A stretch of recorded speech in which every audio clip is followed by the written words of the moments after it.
Mga kababayan nating seniors, kung kayo ay 60 o 65 pataas at tumatanggap ng pensyon mula sa SSS o GSIS, pakinggan ninyo ako ng mabuti dahil mayroon akong napakahalagang balita na kailangan ninyong malaman ngayong araw na ito. Bago pa man matapos ang taong 2025 at pumasok tayo sa Enero 2026, may mga pagbabagong nangyayari na direktang nakakaapekto sa inyong bulanan na pensyon, sa mga bonus na maaari ninyong matanggap, at may 7 bagong batas at patakaran mula sa SSS at GSIS na kung hindi ninyo alam, posible na malugi kayo o hindi makakuha ng perang dapat sa inyo. Ito ay hindi lang simpleng update, mga kaibigan ko. Ito ay tungkol sa inyong pinagpaguran, sa inyong kabuhayan, at sa seguridad ng inyong pamilya sa paparating na taon. Maraming seniors ngayong naghihintay ng 13-month pension, may iba na umaasang makakakuha ng additional cash assistance. Pero nakakalimutan nila na tingnan ang mga bagong requirements, ang tamang proseso, at kung paano iwasan ang mga pagkakamali na nagdudulot ng delay or worse, nawala na lang ang pera na hindi nila nalalaman. Sa video na ito, ipaliliwanag ko sa inyo ng malinaw at detalyado kung ano ang 10,000 bonus na yan, sino ang qualified, paano ito makukuha, at ano ang 7 bagong batas mula sa SSS at GSIS na dapat ninyong sundin at intindihin para hindi kayo maubusan ng oras o magkamali sa proseso. Alam ko na marami sa atin ay nahihirapan intindihin ang mga sulat mula sa gobyerno, yung mga technical terms, yung mga proseso na parang ang complicated. Kaya nandito ako para gawing simple para sa inyo. Isipin nyo na lang, ako ay isang kaibigan ninyo na nakaupo sa tabi ninyo sa kusina, may mainit na kape at isa-isa nating pinag-uusapan ang lahat ng kailangan ninyong malaman. Walang komplikadong salita, walang hindi maintindihan. Lahat ay malinaw at praktikal para sa inyong kapakanan. Kaya huwag kayong mag-alala, kasama ninyo ako dito hanggang sa dulo ng video na ito upang siguraduhin na handa kayo sa year-end at sa Enero 2026. Una sa lahat, pag-usapan natin ang pinakamahalaga, ang 10,000 bonus na yan na maraming nakakarinig pero hindi sigurado kung sino ang makakakuha at paano. Ang totoo niyan, maraming versions ng financial assistance na nag-circulate ngayong end of the year at kailangan nating linawin kung alin ang totoo at alin ang fake news. Ang unang klase ng tulong na posibleng 10,000 o malapit doon ay ang Social Pension Program mula sa Department of Social Welfare and Development o DSWD. Ito ay para sa mga indigent seniors, ibig sabihin, yaong mga walang regular na kita o pension mula sa SSS or GSIS. Ang social pension ay 500 bawat buwan, kaya kung i-calculate natin yan for the remaining months or kung may special release, posible na umabot o lumagpas pa sa 10,000 depende sa distribution schedule ng DSWD sa inyong munisipyo o barangay. Pero tandaan, hindi lahat ng seniors ay qualified dito. Dapat kayong nakaregister sa listahan ng DSWD, dapat indigent ang status ninyo, at dapat hindi kayo tumatanggap ng monthly pension mula sa SSS, GSIS o anumang government retirement program. Ang pangalawang uri ng possible T10,000ers ay ang mga cash assistance programs na inilalabas ng local government units o LGUs lalo na sa pagtatapos ng taon. Maraming munisipyo at lungsod sa Pilipinas ang may special programs para sa kanilang senior citizens bilang pamasko o year-end assistance. May mga lugar na nagbibigay ng 5,000, 8,000 o kahit 10,000 depende sa budget ng LGU.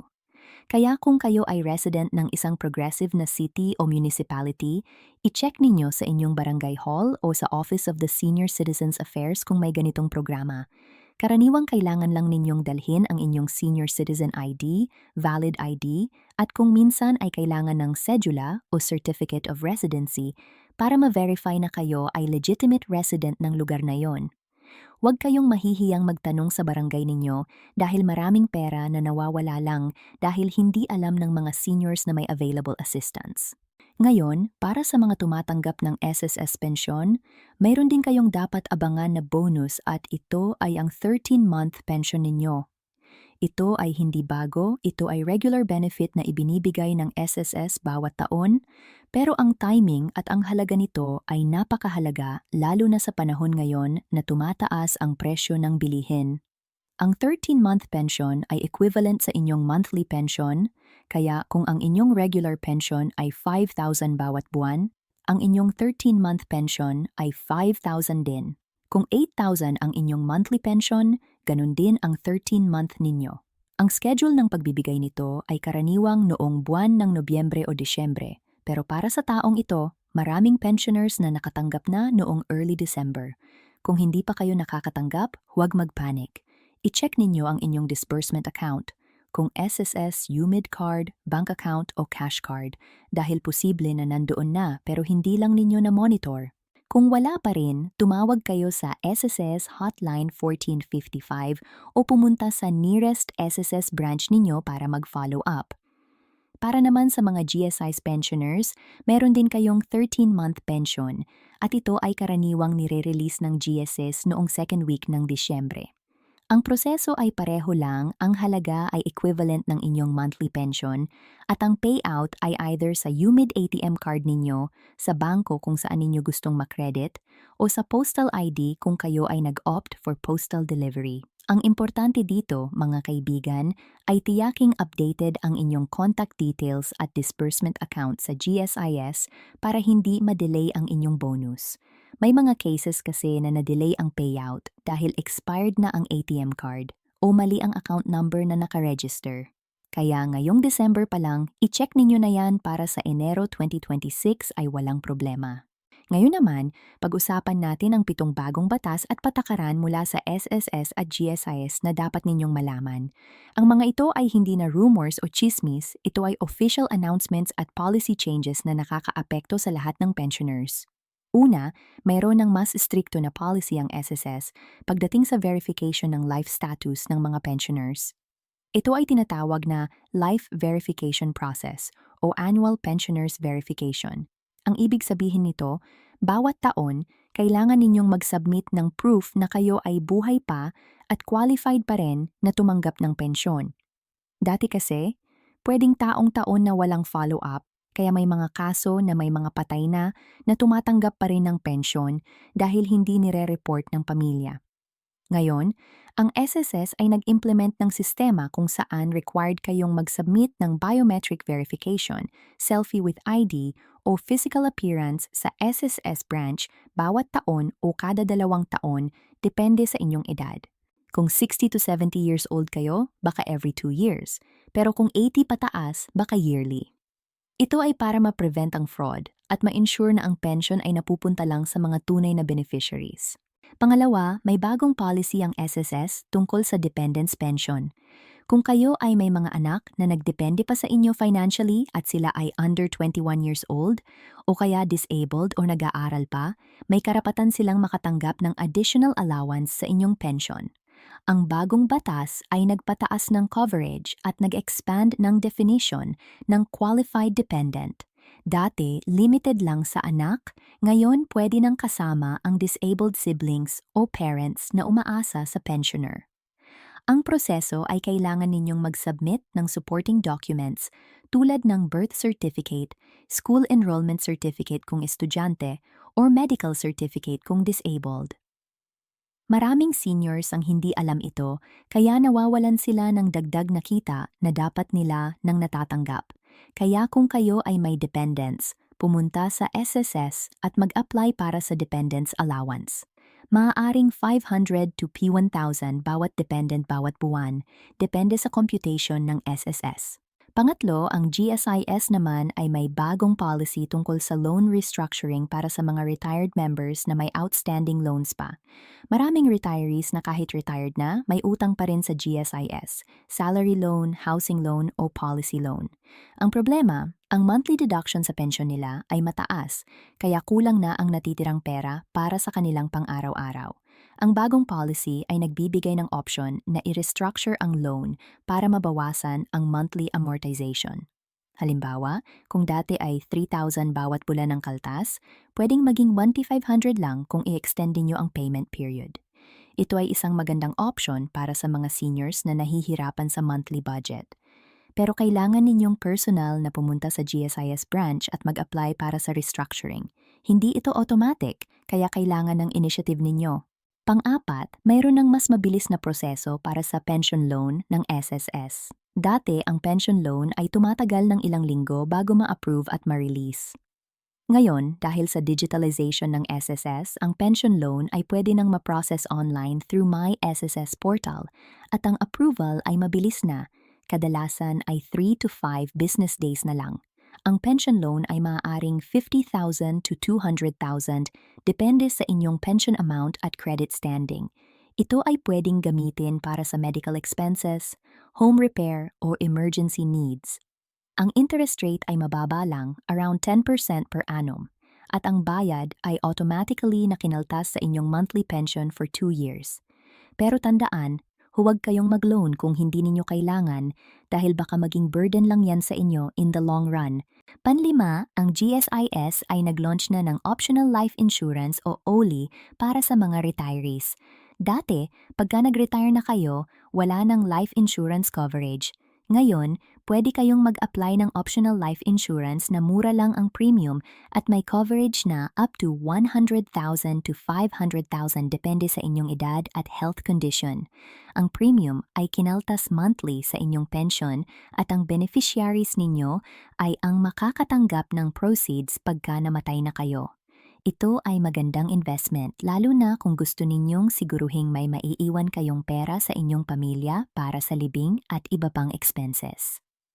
Maraming seniors ang interesado dito pero hindi alam kung paano mag-apply.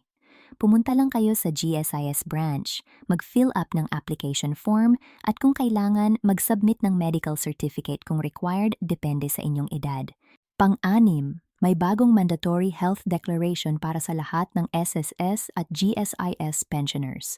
Ito ay konektado sa PhilHealth at sa mga health programs ng gobyerno. Ang purpose nito ay para ma-track ang health status ng seniors at ma-provide ng appropriate healthcare benefits. Halimbawa, kung kayo ay may hypertension, diabetes o ibang chronic illness, kailangan ninyong i-declare yan sa SSS o GSIS para malink kayo sa PhilHealth Senior Citizen Program kung saan may free medicines, free check-up, at iba pang health benefits. Ang proseso ay simple lang, mag-fill up kayo ng health questionnaire na ibibigay ng SSS or GSIS at kung may existing medical records kayo, i-attach ninyo yan. Maraming seniors ang hindi nag-declare kaya hindi nila na-enjoy ang full benefits ng PhilHealth para sa kanila. Pampito at huli, may bagong online portal na para sa mga grievances at complaints ng pensioners. Dati, kung may problema kayo sa pensyon ninyo, delayed, kulang, or may mali sa computation, kailangan ninyong personal na pumunta sa SSS o GSIS branch at pumila ng matagal. Ngayon, may online portal na kung saan pwede kayong mag-file ng complaint o inquiry at ang response time ay mas mabilis. Para sa SSS, pwede kayong mag-login sa My SSS portal at para sa GSIS, may GSIS online services. Kung hindi kayo tech-savvy o walang internet, pwede ninyong hilingan ang inyong mga anak o apo na tulungan kayo. Ito ay malaking tulong lalo na sa mga seniors na mahina na o may limited mobility. Ngayon, pag-usapan natin ang mga practical na tips para ma-maximize ninyo ang inyong retirement income at maiwasan ang mga pagkakamali. Una, laging i-monitor ang inyong monthly pension. Huwag kayong mag-assume na laging tama ang natatanggap ninyo. May mga cases na may discrepancies dahil sa system error o kaya dahil may automatic deductions na hindi ninyo alam. Bawat buwan, i-check ninyo ang amount na natatanggap ninyo at i-compare sa inyong last payslip o pension certificate. Kung may discrepancy, agad kayong mag-report sa SSS o GSIS para ma-correct. Huwag ninyong hayaang tumagal ng ilang buwan bago ninyo i-report dahil mas mahirap na mag-backtrack at baka hindi na kayo makarecover ng kulang na amount. Pangalawa, i-update ninyo lagi ang inyong contact details at disbursement account. Maraming pensioners ang nag-change ng address, phone number, o bank account pero hindi nila ina-update sa SSS o GSIS. Ang resulta, hindi sila makakuha ng mga notices, hindi ma-deliver ang pensyon, o na-delay ang benefits. Kaya bawat may pagbabago sa inyong personal information, agad ninyong i-update sa SSS at GSIS. Pwede itong gawin online or personal sa branch. Huwag ninyong pabayaan dahil maliit lang na effort pero malaking impact sa inyong pension flow. Pangatlo, mag-take advantage ng mga senior citizen discounts at benefits. Bukod sa pensyon, may karapatan din kayong mga senior citizens na makatanggap ng 20% discount sa restaurants, medicines, groceries, at iba pang establishments. Plus, may exemption kayo sa VAT. Maraming seniors ang hindi ini-insist ang kanilang rights dahil nahihiya o hindi alam. Huwag kayong mahiya, ito ay batas, ito ay karapatan ninyo. Bawat beses na bumili kayo, ipakita ninyo ang inyong senior citizen ID at i-claim ang discount. Sa mahabang panahon, malaki ang matitipid ninyo dito at ito ay dagdag na kita rin in a sense. Pang-apat, mag-plan ng inyong budget ng maayos. Alam kong maliit lang ang pensyon ng karamihan sa atin, kaya kailangan talaga ng maingat na budgeting. I-list ninyo ang inyong fixed expenses, kuryente, tubig, bigas, gamot, at i-allocate ninyo ang inyong pension accordingly. Kung may matitira, i-save ninyo yan para sa emergency. Huwag ninyong gastusin lahat agad dahil baka biglang may emergency at wala kayong pambayad. Mag-open kayo ng savings account kung wala pa kayo, kahit maliit lang ang deposit bawat buwan, at least may buffer kayo. Panglima, mag-ingat sa mga scam at fraud. Maraming kumakatok ngayong year-end na nag-aalok ng instant loan, investment, or easy money schemes na target ang seniors. Huwag kayong madaling maniwala. Kung may nag-aalok sa inyo ng pera na masyadong maganda para maging totoo, malamang na scam yan. Hindi kayo bibigyan ng malaking pera ng libre, walang ganoong bagay. Kung may offer, i-verify ninyo muna sa SSS, GSIS or sa barangay ninyo bago kayo pumayag o magbigay ng pera. Maraming seniors na nabiktima ng scam at nawala ng savings dahil sa pagmamadali at walang verification. Pang-anim, kung kayo ay may outstanding loans sa SSS o GSIS, as much as possible, bayaran ninyo yan ng mas maaga. Kung kaya ninyong mag-advance payment o kaya mag-lump sum payment, gawin ninyo para mabawasan ang interest at mabilis kayong makaklear ng utang. Pag wala na kayong utang, mas malaki ang net pension ninyo bawat bulan at mas malaki ang flexibility ninyo sa budget. Hindi kayo pressured bawat buwan na may kaltas dahil wala ng utang. Pampito, kung kayo ay may mga health issues, i-maximize ninyo ang inyong PhilHealth benefits. Maraming seniors na hindi nag-avail ng PhilHealth dahil akala nila ay limitado lang ang coverage o complicated ang proseso. Ang totoo, malaki ang coverage ng PhilHealth para sa seniors lalo na kung kayo ay naka-enroll sa Senior Citizen Program. Pwede kayong makakuha ng free consultation, free laboratory tests, at malaking discount sa hospitalization. Kailangan lang ninyong magdala ng Senior Citizen ID, PhilHealth ID o number, at valid ID kapag pumunta kayo sa hospital o clinic. Huwag ninyong sayangin ang benefit na ito dahil malaki ang maitutulong nito sa inyong healthcare expenses. Pangwalo, mag-participate sa mga seminars at orientations na ino-offer ng SSS, GSIS, DSWD, or ng inyong barangay para sa senior citizens. May mga programs na nag-aalok ng free financial literacy training, health seminars, or livelihood training para sa seniors. Ito ay magandang opportunity para matuto ng mga bagong skills, makakuha ng updated information, at makakilala ng ibang seniors na may same situation tulad ninyo. Maraming benefits na hindi alam ng karamihan dahil hindi sila nag-a-attend ng ganitong events. Kaya kung may invitation or announcement sa barangay, mag-attend kayo kung kaya. Pangsiyam, kung kayo ay tumatanggap ng pension through ATM o cash card, regular ninyong i-check ang balance at transactions. May mga cases na may unauthorized withdrawals o kaya hacked ang account dahil na-share ang PIN o na-scam. Huwag ninyong i-share ang inyong PIN o password sa kahit sino, kahit sa mga kamag-anak. I-change ninyo ang PIN regularly at kung may nakita kayong suspicious transaction, agad kayong mag-report sa bangko at sa SSS o GSIS. 10. Kung kayo ay nag-live sa abroad na relatives ninyo o gusto ninyong i-designate ang pension ninyo sa iba, i-check ninyo kung ano ang legal na proseso. May mga pensioners na nag-a-automate ng pension transfer sa kanilang mga anak o apo, pero kailangan ng proper documentation at authorization para legal. Huwag kayong basta-basta mag-sign ng kahit anong papel kung hindi ninyo naiintindihan. Konsultahin ninyo muna ang SSS o GSIS para alam ninyo ang tamang proseso at para protected kayo legally. Sa pagtatapos ng taong ito at papasok natin sa Enero 2026, maraming bagay na dapat nating abangan at asikasuhin. Ang 13-month pension ay dapat ninyong ma-receive before the end of December, kaya i-monitor ninyo yan. Ang 10,000 bonus mula sa DSWD o LGU ay depende sa inyong qualification at location, kaya i-check ninyo sa barangay o sa DSWD office ninyo. Ang 7 bagong batas at patakaran mula sa SSS at GSIS ay dapat ninyong intindihin at sundin para hindi kayo ma-penalize o ma-delay ang benefits.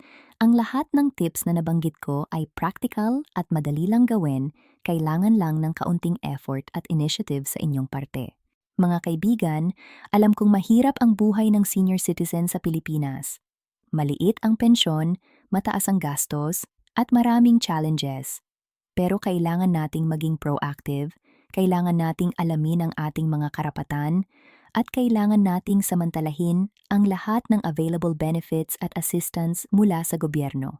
Hindi tayo mag-isa sa laban na ito.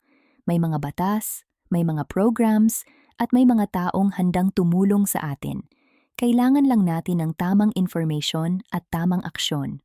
Huwag ninyong kalimutang i-share ang video na ito sa inyong mga kapwa seniors, sa inyong mga kaibigan, kamag-anak o kapitbahay na baka hindi pa nila alam ang mga information na ito. Ang pagbabahagi ng tamang impormasyon ay isang malaking tulong na sa kanila. Kung meron kayong mga tanong o kung may specific na sitwasyon kayo na gusto ninyong i-clarify, mag-comment lang kayo sa baba at tutulungan ko kayong sagutin ito. At kung nag-enjoy kayo sa video na ito at nakatulong sa inyo, mag-like at mag-subscribe para sa mas maraming updates tungkol sa SSS, GSIS at iba pang retirement benefits. Salamat sa inyong panunood, mga kababayan ko. Ingat tayong lahat at sana ay maging maganda ang inyong Pasko at bagong taon. Makakasama ninyo ako sa susunod na video para sa mas maraming tips at updates. Hanggang sa muli, mag-ingat kayo palagi at pahalagahan ninyo ang inyong kalusugan at kapakanan. Mabuhay ang mga senior citizens ng Pilipinas.